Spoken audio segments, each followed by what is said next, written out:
오늘 제목은요, 그 이름을 찬양하라입니다. 한번 따라할까요? 그 이름을 찬양하라. 아멘. 어느 한 그 목사님이 아프리카 선교사님의 선교 편지를 받으셨어요. 그런데 이제 선교 편지를 받으면 거기에 이제 가족 이렇게 사진이랑 이름이 이렇게 붙어 있잖아요. 그런데 자녀에 대한 이야기를 이렇게 이제 하면서 기도 부탁을 했는데 자녀의 이름이 좀 특별했어요. 그래서 첫의 이름은 아라였습니다. 아라.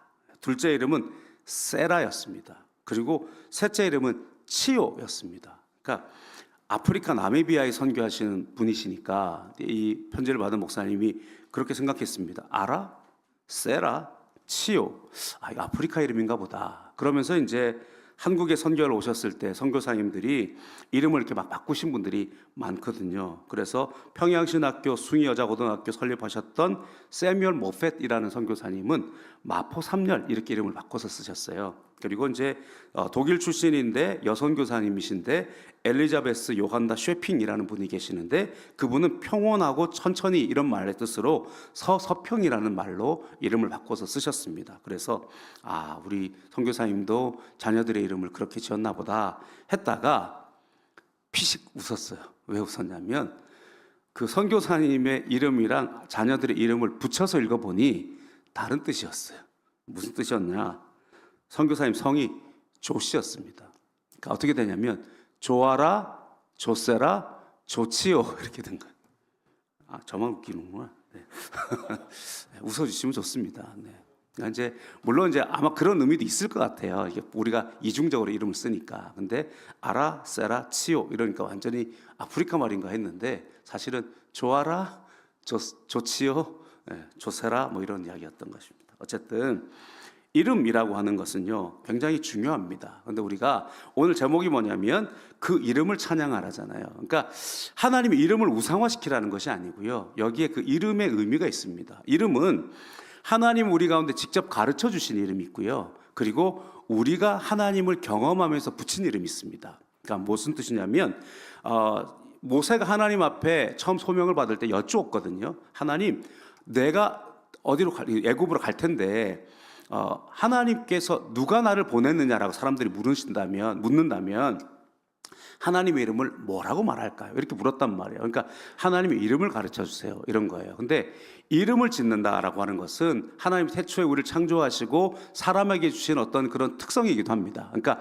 하나님의 창조의 성품을 우리가 넣어 주신 거죠. 그래서 이름을 짓는다, 이렇게 꽃이라고 이름 짓는 순간에 이것의 의미가 이제 딱 들어가 있어요. 그래서 우리가 이름을 졌다라고 하는 것은요, 내가 그것을 컨트롤한다 이런 마음이 있거든요. 그런데 하나님의 이름을 내가 안다라고 한다면 내가 하나님을 컨트롤하려고 그래요. 그러니까 우리는 하나님의 이름을 탁 이렇게 내 머릿속에 한 번에 탁 알았으면 좋겠잖아요. 근데 그렇게 알 수가 없어요, 하나님은요. 그러니까 하나님께서 우리 가운데 야훼라고 하는 이름을 가르쳐 주실 때 모호하게 가르쳐 주셨단 말이에요. 나는 스스로 있는 자다 이렇게 말씀하셨어요. 근데 나는 스스로 있는 자다인 이 어떤 그런 이 일반형인 어떤 그런 시제만 있는 것이 아니라 미래형 시제도 같이 씁니다. 이게 미완료 이런 말을 쓰는데요, 그렇게 되려고 하면 그렇게 되는 분이다 이런 뜻도 돼요. 그러니까 결국은 우리를 번역으로 하면 그냥 스스로 있는 자다기보다 나는 나다가 맞거든요. 그러니까 나는 그냥 나 자체다라고 말씀을 가르쳐 주신 거예요. 그러니까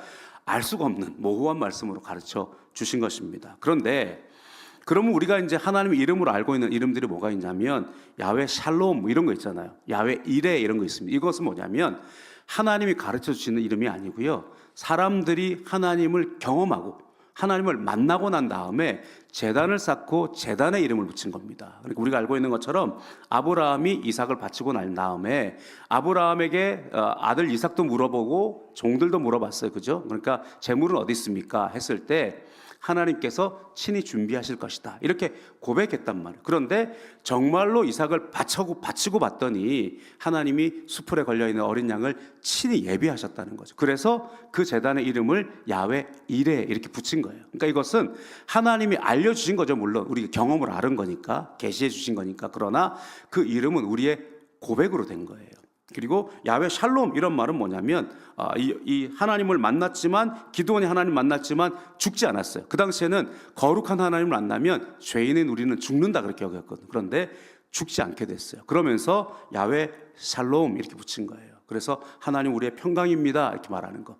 여호수아 전쟁에 승리하고 난 다음에는 야훼 니시 승리의 깃발입니다 이렇게 이름을 고백해서 부르는 거예요. 그것은 결국 하나님께서 우리 가운데 깨닫게 하시고 경험하게 하신 것이지만 우리가 그 이름을 붙인다는 것은 예배하는 것이고 경배하는 것이고 찬양하는 것입니다. 그러므로 우리가 하나님이 그런 분이야라고 딱 한마디로 말할 수는 없지만 내가 만난 하나님이 있어요. 그래서 내가 만난 하나님을 날마다 고백하는 그런 우리들이 되어야 할 줄로 믿습니다.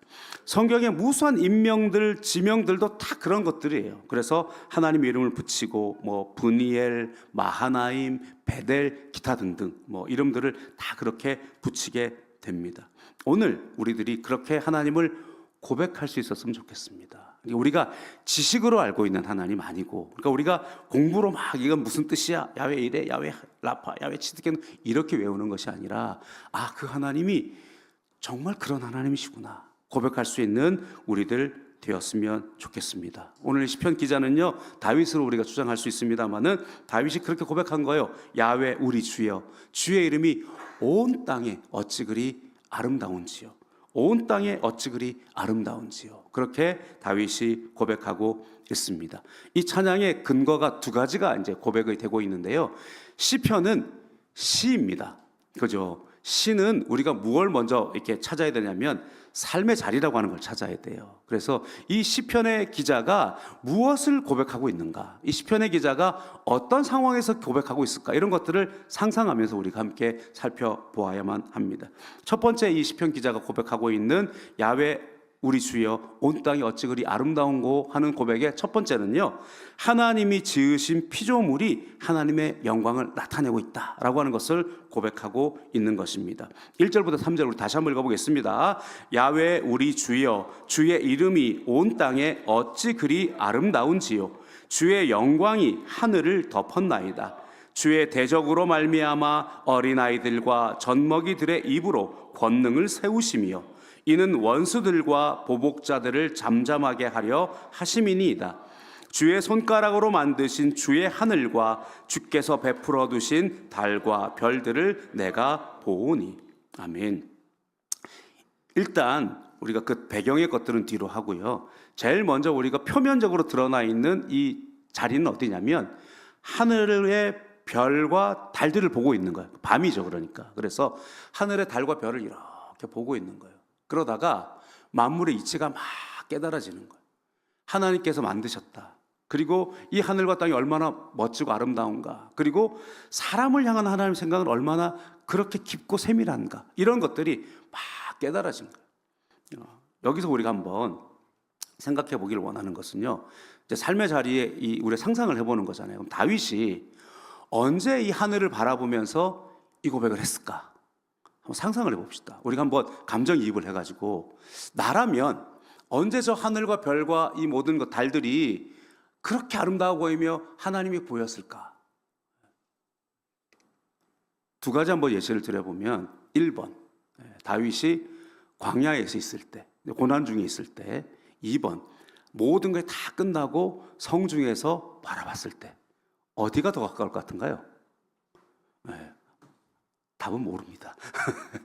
그런데 두 가지 다 가능한 것 같아요. 그죠? 한 가지는 뭐냐면 정말로 힘든 상황이었어요. 그죠? 어려운 순간이었어요. 그래서 막 사울한테 쫓겨다니고 고난 당하고 막 이렇게 있는데 조금 더 그럴 가능성이 있는 게 뭐냐면 광야에서 제일 잘 보이거든요. 그죠? 달과 별들이 쫙 쏟아지는 달들이 보이는 거죠. 그러니까 광야에서 막 피해 다니다가 분명히 저는 한 가지 전제를 넣고 싶어요. 기도하고 끝나고 나왔을 때. 그죠? 철야가 막 끝나고 다윗이 막 힘든 순간에 하나님을 붙들고 기도하고, 그리고 기도의 깊은 끝에서 주님을 찬양하고, 그러고 나와서 싹 하늘을 봤어요. 그러니까 쉬운 말로 은혜 받았다 이야기예요. 다윗이 고난의 순간인데 은혜를 받았어요. 그리고는 하늘을 봤어요. 그러니까 너무나 놀라운 거죠. 주께서 지으신 달과 별들을 내가 봅니다. 와, 하나님 고백한 거예요. 그러면서 하나님이 그처럼 이 모든 것들을 다스리시는 하나님이시니 고난은 안 보이는 거예요. 문제는 안 보이는 거예요. 그리고 하나님만 찬양한 거죠. 또 한 가지의 이제 저의 가설은 다윗이 성중에 있어요. 이제 모든 문제가 다 끝났어요. 마찬가지죠. 은혜 받았어요. 감사가 넘쳐요. 그런데 그렇게 은혜가 넘치고 감사가 넘치고 오늘 하루 종일 풍족한 삶을 살았어요. 그리고 막 모든 일정이 잘 됐어요. 그리고 이제 일을 마치고 좀 쉬면서 오늘 하루 행복했다 그러면서 테라스에 나와서 딱 봤는데 오늘따라 달이 유난히 빛나. 제가 전에 한번 이야기했잖아요. 새벽에 이렇게 오면서 달이 이렇게. 그러면서 저는 뭐가 생각났냐면 예전에 사역하던 곳에 새벽별이 생각났단 말이에요. 그러니까 일종의 그런 거죠. 그러니까 분명히 다윗이 광야에서 하나님을 만났는데, 그리고 그 풍족한 생활 속에서 하루를 행복하게 살았는데, 마찬가지로 감사가 넘쳤는데 하늘의 별과 달들을 보니까 그때 광야에서 은혜 받았던 그때가 또 생각나는 거예요. 그러면서 와, 하나님이 이 모든 걸 하셨구나, 이런 고백이 아닐까 저는 추측해 봅니다. 이렇게 추측만 해봐도요, 이 시편이 달리 보이고 오늘 우리 가운데 하나님의 이름이 새롭게 나타날 수 있을 줄로 믿습니다. 다윗은요, 이 시를 보면 이 천지와 만물만 바라본 것이 아니라 천지 만물을 통해서 하나님의 창조를 봤어요. 천지 만물을 바라보면서 하나님께서 인간을 향한 구속사를 볼 수 있었어요. 그리고 천지 만물을 바라보며 하나님 나를 향한 계획을 볼 수가 있었다라고 하는 것입니다. 하나님을 믿는다는 것은요, 하나님의 아름다우심에 빠져들어가는 것입니다. 지금 다윗이 자연 속에서 그것을 발견했어요. 여러분 하나님의 아름다우심을 좀 발견했으면 좋겠어요. 하나님은 너무나 좋으신 분이십니다. 하나님은 선하신 하나님이십니다. 하나님은 멋지신 분입니다. 하나님은 아름다우신 분입니다. 할렐루야. 고통의 순간에 이걸 고백할 수 있어야 돼. 풍족한 순간에 이걸 고백할 수 있어야 돼. 우리가 아무 일도 없는, 어떻게 보면 좀 무료해 보이는 일상 속에서 그 하나님을 발견할 수 있어야 할 줄로 믿습니다. 그러려면 하나님을 깊이 묵상함이 있어야 돼요. 너무 바쁜 사람은요, 이걸 할 수가 없어요. 그렇기 때문에 잠시는 시간을 좀 비워서 하늘을 봐야 돼요. 그리고 예수님 하셨던 것처럼 새벽 오이른 미명에 주님 앞에 나와서 기도해야 돼요. 그리고 때로는 찬송을 부르고 말씀 속에서 하나님을 발견해야 할 줄로 믿습니다. 혹시 이 자리에 나와 계신 분도 오늘은 왜 이렇게 피곤하냐, 오늘은 빨리 좀 끝났으면 좋겠다, 목사님이 지난주는 설교를 엄청 짧게 좋았는데 이번 주는 길게 할 것 같은 분위기인데 어떡하냐, 뭐 이런, 그럼 은혜가 안 돼요. 그죠? 그냥 이 서사에 빠져들면 좋습니다. 할렐루야. 네. 사람이 장대한 자연을 보면 겸허하게 될 수밖에 없어요. 때로는 장례식장을 갔다 오면 우리가 하나님을 기억할 수밖에 없지요. 때로는 스스로 해결하지 못한 어떤 그런 큰 문제를 닥치면 하나님께 무릎 꿇게 돼 있습니다. 그리고 우리 가운데 감당할 수 없는 그냥 은혜를 받았을 때, 그때에도 하나님을 찬양하게 되는 것입니다. 오늘 시편처럼, 수많은 찬양처럼 그렇게 하나님을 바라보며 묵상할 수 있었으면 좋겠습니다. 하나님 얼마나 크신 분이냐, 제가 지난주에도 이제 보이저호 이야기 했잖아요. 그죠? 그러면서 이제 다시 제가 좀 계산을 해봤는데요. 보이저호가 중요한 게 아니라 보이저호가 50년을 달려서 얼마만큼 갔다 그랬냐면 1광일을 갔다 그랬어요. 1광일은요, 빛이나 전파가 하루만큼 가는 거리. 우리의 기술은요, 50년 끊임없이 달려야 1광일 가요. 하루의 광일. 근데 지금 우주가 얼마나 넓으냐면 태양계 이제 겨우 벗어났다 그랬잖아요. 근데 1광년도 아니고 1광일 벗어나서. 그런데 은하계를 넘어가려면 200만 광년이 필요하대요. 이거 엄청나죠? 이게 좀 잘못됐나? 어쨌든 200만 광년이 필요하대요. 그리고 그게 365일을 더 간 200만. 뭐 이렇게 너무 커서 은하계를 넘어가는 거 빼고요, 그 태양계가, 우리 태양계에서 가장 가까운 태양계 바깥의 행성이요, 프록시마 B라는 게 있대요. 이게 프록시마 B인지 베타인지 잘 모르겠는데 어쨌든 기록은 그렇게 B로 써 있더라고요. 어쨌든 그게 4.25 광년 써 있거든요. 그러니까 와, 200만 이거보다 훨씬 가까워졌어요. 4.25 광년. 그러니까 여러분, 지금 우리 기술로 4.25 광년을 가려면 얼마나 오래 걸리는지 제가 계산 한번 해드릴게요. 50년에 1광일을 갔잖아요. 하루 갔단 말이에요. 하루. 이게 빛이 하루에 가는 결이 1광일. 그러면 이 속도로 1광년을 가려면 몇 년 걸리냐면 18,250년 걸립니다. 1광년 가는데. 4.5광년만 가려면은요, 82,000년 걸려요. 그러니까 여러분 어떤 분들이 뭐 외계인이 있냐 없냐 이런 거 질문하는데요. 외계인이 있어도요 올 수가 없어요. 8만 년 거쳐야 돼요. 근데 우주에 우리 눈에 보이는 은하, 별, 행성들도 엄청나게 커 보이잖아요. 근데 우리 눈에 보이는 이 물질이요, 우리가 알 수 있는, 규명할 수 있는 물질이 우주의 물질 중에 4%밖에 안 된답니다. 그리고 우리가 모르는 물질의 총칭을 암흑 물질이라고 하는데요. 그러니까 밤하늘의 별이요, 빛이 없어서 깜깜한 게 아니고요, 실제로 암흑 물질이 있답니다. 그래서 그게 96%가 암흑 물질이래요. 암흑 물질 혹은 암흑 에너지. 제가 지금 왜 이렇게 모르겠고 미지의 것들을 이야기하느냐, 그 미지의 세계에 좀 빠져보자는 이야기. 하나님이 얼마나 크시냐는 거죠. 제가 이제 본 삼체라고 하는 책이 있는데요, 한 20년 전에 쓰여지고 한 10년 전에 굉장히 유행했던 이 드라마가 있습니다. 이제 넷플릭스 드라마로 이제 나왔던 건데요. 그래서 우리에게 많이 알려진 것인데, 막 좀 이렇게 막 이런 공상과학, 우리가 생각하는 옛날의 공상과학은 뭐 그냥 비행기가 날고 우주 행성을 갖고 뭐 이런 개념이었잖아요. 이런 건 그런 게 아니고 요즘 공상과학은요, 막 차원과 막 이런 걸 막 뒤집어 놓거든요. 화면에 보니까 좀 저도 막 뒤집어졌다 이렇게 재밌었어요. 네, 어쨌든 그래서 이 내용을 보면은요, 뭐 그런 내용이거든요. 이제 뭐 문화혁명 때 한 사람이 이제 어떤 그런 이 체제에 대한 반감을 가지고, 그때 과학자였는데 뭐 외부로부터 온 그 신호가 우연찮게 발견이 됐고, 그 신호를 풀어가지고 그들의 언어로 이제 신호를 쏘았는데 뭐라고 쐈느냐? 우리를 구원해 달라 이렇게 쏜 거예요. 그래서 그 소식을 가지고 이 사람들이 오려고 했는데 이 문제가 걸린 거예요. 그러니까 이 소식이 다 도달하는 경우가 몇십 년 걸렸을 거 아니에요. 근데 그게 오는 소식을 볼 때마다 지구가 엄청나게 빨리 발전을 한다는 거예요. 그러니까 자기의 행성에 외계인이 있다는 이야기가 아닙니다. 그 오해하지 말고, 이제 이 작가의 상상이니까 그 지구가 자기가 생각했던, 자기들이 수백 년 만에 이루었던 문명들을 수십 년 만에 막 바꿔나가고 있다는 거예요. 그래서 이들의 걱정이 뭐였냐면, 자기들이 출발해서 여기까지 침공하러 오려면 뭐 수십 년이 될지 수백 년이 될지 모르는데, 그동안에 지구가 너무 발전해 있어서 자기들을 이길 수 있을 것 같다는 거예요. 그래가지고 전파적으로는 좀 더 빨리 가니까 뭐 이렇게 뭐 복잡한 이야기 빼고, 어쨌든 뭐를 전파를 쏘고 뭐가 왜곡되고 해가지고 우리 이 지구에 자기들을 위협할 만한 과학자들을 미리 죽이는 거예요. 그래서 뭐 나노 입자를 가지고 뭐 이게 뭐를 바꾸는, 복잡한 이야기는 안 하고, 어쨌든 그런 막 거를 쓰고 있거든요. 그래서 막 이게 좀 복잡하게, 처음에는 막 그게 무슨 논리인가를 찾으려고 애를 썼는데 이 정도 아마 알 것 같아요. 세 권으로 되어 있는데 다 볼 필요 없습니다. 그래서 어쨌든 제가 하는 이야기 뭐냐면, 아까 말씀드린 것처럼 하나님이 만든 세계의 위대함을 보자는 거예요. 그죠? 우리가 이 다른 어떤 태양계에 가장 가까운 행성에 가는 데만 해도 몇만 년이 걸린다.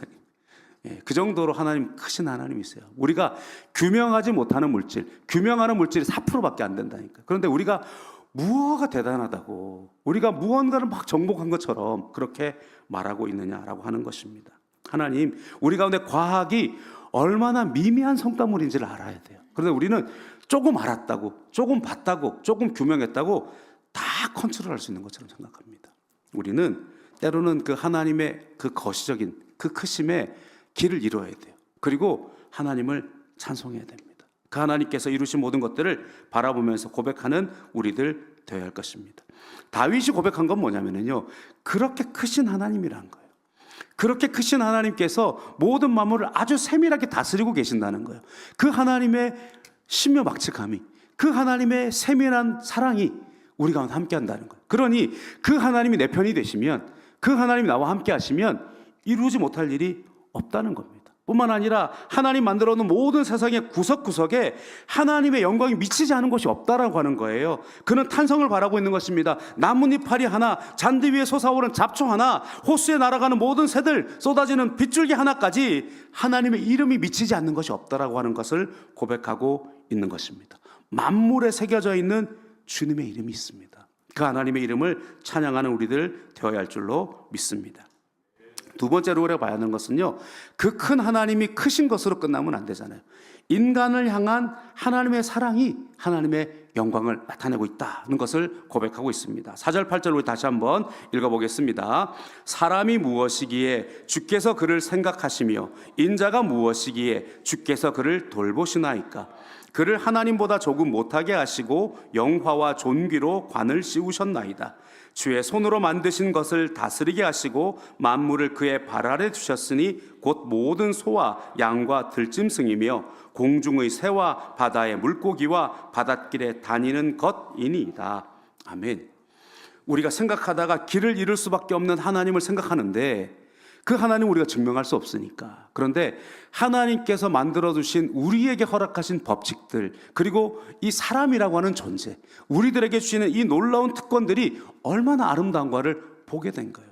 하나님께서 만들어놓은 그 신묘막측한 것들을 다스릴 수 있는 권한을 주셨어요. 그리고 모든 짐승들뿐만 아니라 우리 가운데 주어진 모든 것들뿐만 아니라 이 다윗은 천상의 존재들도 알아요. 그래서 천사들도 알아요. 그래서 천사들보다는 지금 조금 못하지만 나중에는 그 천사들이 우리를 수종들 것이고 존귀와 영광으로 하나님께 나아갈 것을 바라보게 되었다라고 하는 것입니다. 오늘 우리가 그 인류를 향한 하나님의 생각만 생각해도 우리가 눈물이 흐르지 않을 수가 없습니다. 그 위대하신 하나님께서 이 땅을 만드시고 모든 것 다스리는 권한을 주셨을 뿐만 아니라 태초에 하나님께서 만들어 놓은 정복과 다스리는 것이 깨어지니까 우리 예수님을 땅 가운데 보내주셨잖아요. 아까 말씀드린 것처럼 이제 지난 18일을 교회역으로 재수요일이라 그렇게 부릅니다. 그리고 사순절이 이제 시작되는데요. 사순절 계산법이 늘 헷갈려요. 고난주 그 성금요일로부터 시작해야 되느냐, 부활절로 시작해야 되느냐. 사순절은요, 정확하게 제가 다시 한번 말씀드리면 부활절부터 40일 전입니다. 그런데 주일을 뺍니다. 그렇기 때문에 주일 6번이 들어가는데 주일을 빼요. 그리고 그렇기 때문에 이제 18일 이제 제 수요일로부터 시작되게 되는 것인데요. 그래서 오늘은 우리가 사순절 첫 주일이 되는 것입니다. 부활절이요, 매년 날짜가 다르잖아요. 그 부활절을 계산하는 방법도 한번 일러드려 볼게요. 네, 기억만 하세요. 부활절을 계산하는 방법이 있습니다. 부활절은요, 춘분이 지난 첫 번째 만월이 지난 주일입니다. 네, 춘분이 지난 첫 번째 만월이 지난 주일.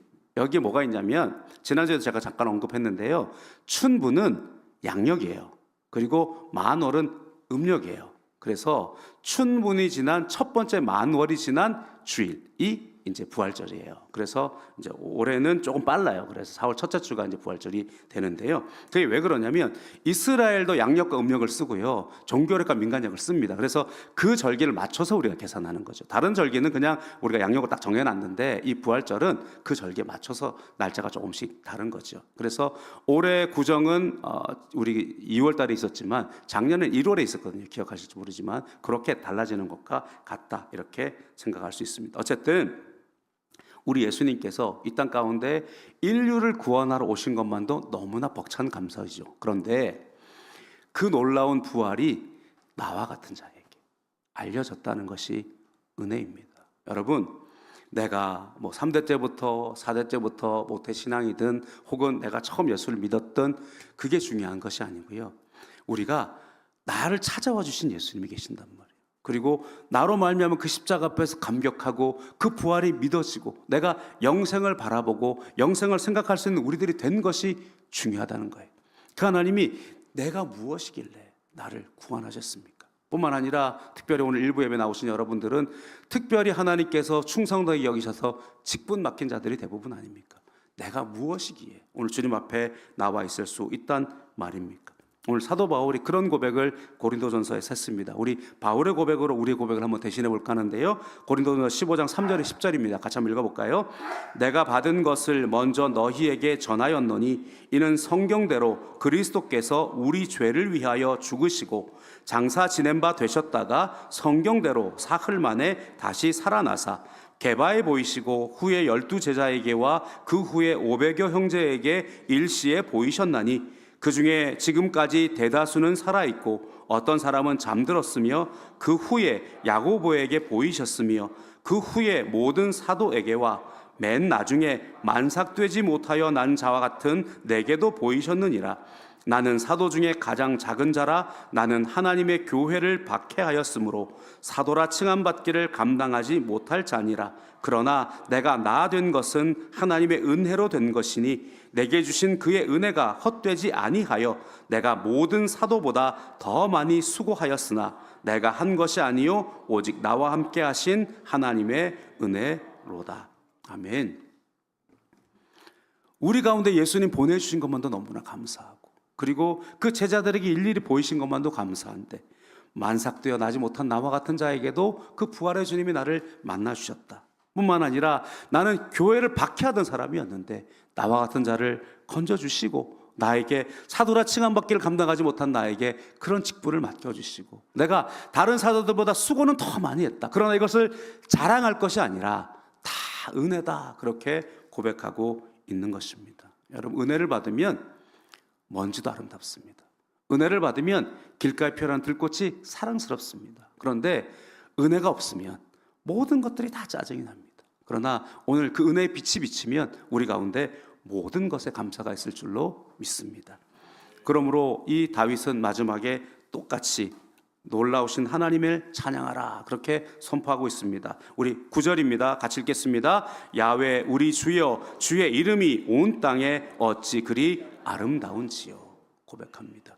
수미상관 시의 그런 이 방법적인 것이 아닐 거예요. 이 모든 것을 고백하고 났더니 정말로 하나님이 그렇게 아름다우십니다. 그렇게 고백하고 있는 것입니다. 여러분, 우리는 여러 가지 바쁜 일상 속에 있지만 여전히 하늘을 사는 사람들입니다. 영성이라고 하는 것은요, 하나님을 느끼는 것입니다. 그리고 하나님의 그 아름다우심을 우리 마음속에 새기고 살아가는 것입니다. 그리고 하나님께서 우리 인류에게 허락하신 축복과 사랑을 느끼고 그것을 우리의 삶에 초점을 맞추어서 우리가 걸어가게 되는 것입니다. 오늘 이 시편의 이 고백이 우리들의 고백이 되었으면 좋겠습니다.